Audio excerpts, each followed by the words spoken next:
finally coming to plow the street. It's like 3 in the afternoon. They're basically going to be plowing my car in.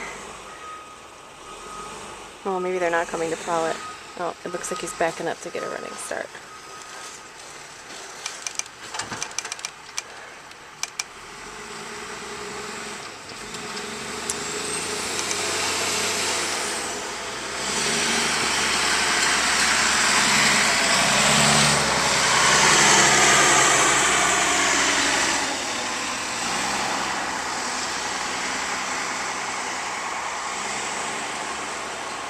Thank you, Mr. Plow.